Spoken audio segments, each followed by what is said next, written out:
आज के इस वीडियो में हम पढ़ रहे हैं फिजियोलॉजी ऑफ डाइजेशन और particularly digestion in stomach. Stomach में क्या प्रोसेस होती है, खाने के साथ क्या छेड़छाड़ होती है, वो हम पढ़ेंगे यहाँ पर। तो बड़े गौर से देखिए अपनी स्क्रीन पर। सबसे पहले डाइजेशन दो तरीके का होता है। अगर आप कहीं भी पढ़ेंगे, स्टमक में पढ़ो चाहिए, माउथ में, बकल कैविटी में पढ़ो चाहिए, आप इंटेस्टाइन में पढ़ो, डाइजेशन दो टाइप का होता है। डाइजेशन सबसे पहले मैकेनिकल डाइजेशन यानी, और केमिकल या बायोकेमिकल डाइजेशन यानी यूजिंग एंजाइम्स। ठीक है। सो सबसे पहले मैकेनिकल डाइजेशन ओरल कैविटी में होता है ना। सबसे पहले खाने को मुंह में लेते ही क्या किया जाता है, उसके साथ अत्याचार किया जाता है। जो प्रताड़ना उसको झेलनी पड़ती है, दैट इज कॉल्ड मैस्टिकेशन यानी चबाना, च्यूइंग और mastication. This is mechanical digestion. Then after that chemical digestion अगर। केमिकल डाइजेशन कैसे होता है, इसके लिए एक बहुत ही जरूरी एंजाइम है विच इज टाइलिन। सर ये पटाइलिन नहीं है क्या? P silent. This is ptyalin enzyme. So ये जो टाइलिन एंजाइम है, ये सैलिवरी ग्लैंड से सिक्रीट करती हैं, जो आउटसाइड बकल कैविटी प्रेजेंट होती हैं। बकल कैविटी में अपने सिक्रीशन देती हैं salivary glands, ptyalin enzyme secrete करती हैं। कौन सी? सब मैक्सिलरी, सब मैंडिबल नाम सुना होगा, सब लिंगुअल, वही अपने सिक्रीशन देती हैं, उन्हीं में टाइलिन प्रेजेंट होता है। ये टाइलिन क्या करता है, ये स्टार्च को माल्टोज प्लस अल्फा डेक्स्ट्रीन में कन्वर्ट कर देता है। ये टाइलिन इस स्टार्च को माल्टोज प्लस अल्फा डेक्स्ट्रीन में कन्वर्ट कर देता है, और इसको एक शार्प पीएच चाहिए होती है इस रेंज की 6.8। ऐसी पीएच चाहिए होती है इसको 6.8। यस और no?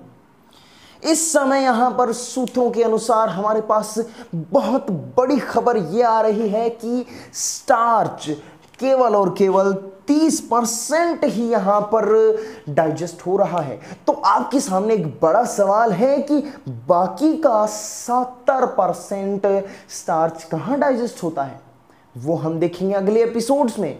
But 30% of the starch जो हम ग्रहण करते हैं वो यहां हो जाता है। 30% याद रखिएगा। Ptyalin enzyme 6.8 maltose plus alpha dextrin. Ptyalin कहां प्रेजेंट होता है? ह्यूमन सलाइवा में प्रेजेंट होता है, सीधी सी बात है। Then it digest only ripe and cooked starch. यहां पर बहुत बड़ी बात यह है कि ये केवल ये टाइलिन है ना, ये बस राइप या फिर कुक्ड स्टार्च को ही डाइजेस्ट करता है। अच्छा, समझ में आता है इसको भी कि मैं पकाए हुए खाने को, पकाए हुए स्टार्च को ही डाइजेस्ट करूंगा। रॉ स्टार्च को ये डाइजेस्ट नहीं करता, रॉ स्टार्च को डाइजेस्ट नहीं करता। अब ये जो खाना जो हम अंदर लेते हैं और वो जो यहाँ पर इतनी उसके साथ हरकतें हो जाती है ना, उसके बाद में उस खाने को बोला जाता है बॉलेस। जैसे मैंने तुम्हें पिछले वीडियोस में बताया था कि खाने को स्टमक से निकल करके जब इंटेस्टाइन में जाता है तो उस टाइम पे उसको बोला जाता है काइम। ओके, यहाँ पर बोला जाता है बॉलस।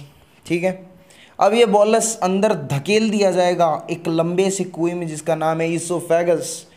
ये कुआ स्टमक में जाकर के खुलता है, और इस प्रोसेस को बोलते हैं स्वेलिंग और डिग्लूटेशन, गिट जाना।